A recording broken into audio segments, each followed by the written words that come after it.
Baka lalo lang siya mabaliw pagka ipasok ko siya sa lugar na yun. Mas gugustuhin ko na ako yung mag-aalaga sa kanya. You can't watch her all the time. Sa ngayon, si Rosalinda lang ang buhay at priority ko. Hindi niyo pwedeng kunin si Erica! Yung kumain na makuha yung anak ko! Hello, Lupita. Napatawag ka. Sir, umuwi na po kayo kagad ngayon din. Si Rosalinda po.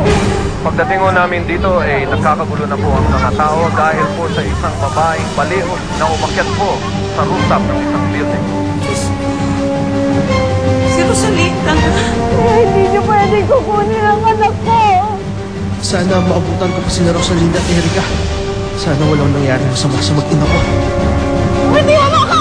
Hindi mo ako! Kasayaan mo kami ng anak ko! Hindi mo ako!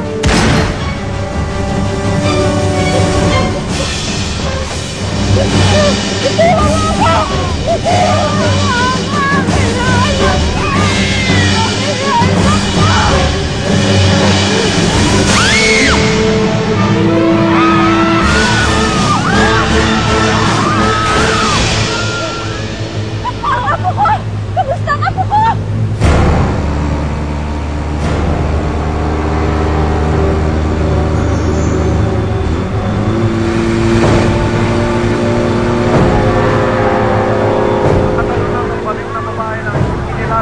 Rosalinda Perez Altamirano.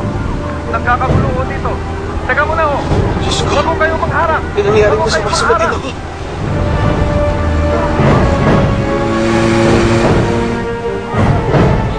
Pwede yung bata! Ano ko na pinagsa kanila?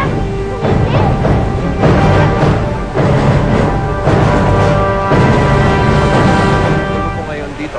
Kumano ng baliw na babae at siya'y bumagsak sa isang truck ng basura. Kasalukuyang hinahanap po ng mga polis para matulungan nila yung biktima. Hindi po natin masabi sa ngayon kung siya'y buhay o hindi. Asan yung apo ko? Hindi niya kasama mo sa kabata. Salamat sa Diyos! Asan na si Erica? Huwag kayo mag-alala, ma'am. Erica! Huwag kayo mag-alala. Ibababa po yun. Marami talagang magandang makikita dyan sa Hong Kong Federal. Well, I'm glad you're enjoying. O sige, hindi na kita istorbohin, ha? Tumawag lang naman ako to check kung okay kayong dalawa ng kaibigan mo. Ingat ka, anak. Okay, bye-bye. Kaya naman pala wala kang kamalay-malay sa nangyayari eh. Kausap mo yung anak mo. Bakit? Ano ba nangyari at kailangan ko malaman? Si Rosalinda, nasa news ngayon eh.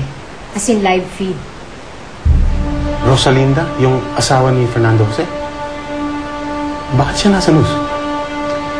Tumalong daw sa building. Eh hindi ko pa nga alam kung buhay o patay na si Rosalinda eh. Ano? Julio, si Erica! Bababa po yun, ma'am. Huwag kayo Erica! Apo ko! Ma'am, mabuti lang ho. Nakuha ko yung bata. Kung hindi, nagkadurog-durog yun.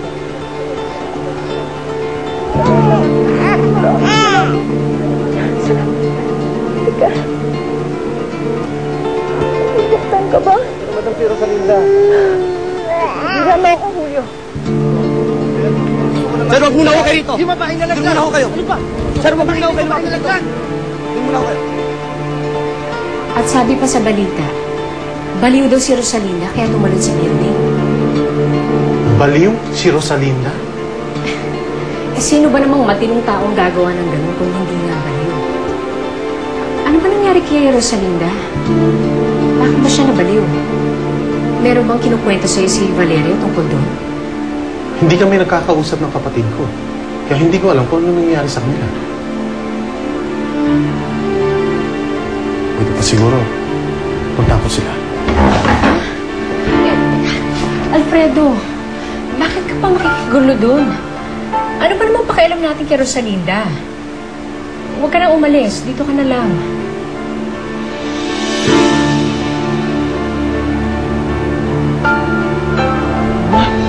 Mama! Fernando Jose! Buti naman ligtas si Erica. Si Rosalinda, asan siya? Hindi ko alam, Fernando. Andun siya sa truck na mga basura. Hindi namin alam kung buhay siya o patay.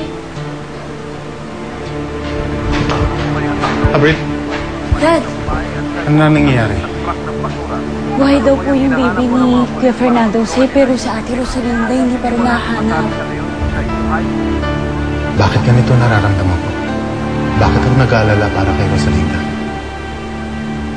Hindi pwedeng mamatay si Rosalinda, Mama. Kung nakaligtas si Erica, dapat ligtas din ho ang asawa ko. Huwag ka munang umasa, Fernando. Kung itong si Erica, maaaring niligtas siya ng kanyang mga anghel. Hindi ko alam kung anong klaseng anghel magliligtas dun sa baliw mo ang asawa.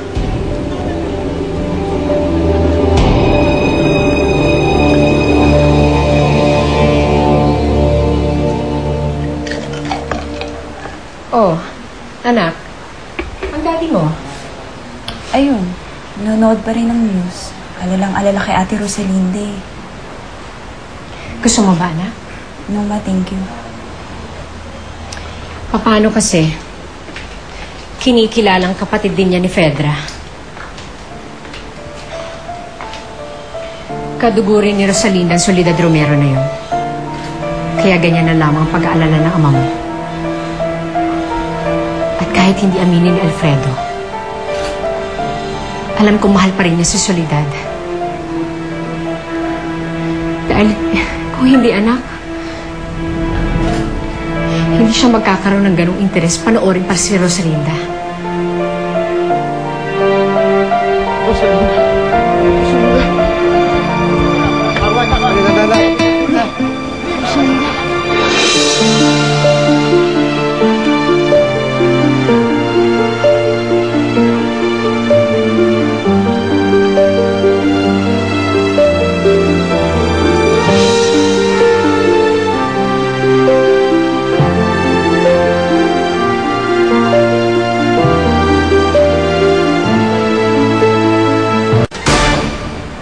Sir, bakit parang ang taga ng doktor? Kamusta na kayo lagay ng asawa niyo? Hindi ko alam, Julio. Ano ba talaga nangyari? Bakit tumalon si Rosalinda sa building na yun? Sir, kasi... Ano? Sagutin mo ako. Sabihin mo yung totoo. Anong dahilan ni Rosalinda? Bakit niya gagawin yun? We're very sorry about what happened, ma'am. Hindi po namin na-realize na ganun na po kalala ang sakit sa pag-iisip ng ina ng bata. Who would ever think na pati itong si Erica idadamay niya? Mabuti na lamang at hindi ito nasaktan. Pero delikado pa rin hong ilapit ang bata sa ina. I know. And that's why gusto kong hingiin ang tulong ninyo. Anong tulong po yun? Si Mama? Sabi na nga pa siya ng dahilan ng gagawin ito ni Rosalinda eh. Sir, huwag niyong sisingin ang mama niyo. Kaya lang naman siya nag-report sa DSWD kasi gusto niyang protektahan si Erica. Eh kaso, siyempre si Rosalinda ayaw niyang ibigay yung anak niyo. Kaya yun, nagkagulo na. Kaya nga nagkakagulo, Julio eh. Dahil sa kagagawa ni Mama. Siya nagtulak kay Rosalinda kaya siya tumala sa building na yun. Totoo bang sinasabi mo? Si Valerie nga mo minaduguan, kaya pahamak anak ko? Soledad Romero. Ano pong iniisip ninyo, Miss Valeria? Malinaw na hindi kayang alagaan ni Rosalinda ang kanyang anak. Kadalasan, napepeligro pa ang buhay nito. At kinukonsinti naman si Rosalinda ng aking anak na si Fernando Jose. Kaya, gusto kong maghain ng petisyon sa korte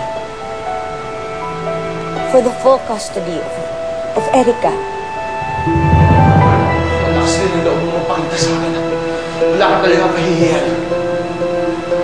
Hindi ikaw ang pinunta ko dito. Kung hindi ang anak ko. Anak? Sinong anak? Dahil para sa akin, hindi ikaw ang ina ni Rosalinda. Hindi kita kinikilala. Pwede ba? Tigilin mo na magalit yung anak-anak kayo sa inyo. Oo nga kasi, di ba? Parang hindi naman maganda nag-aaway-aaway kayo. Eh, na-aksidente na lahat yung tao. Peace muna naman kayo, pwede.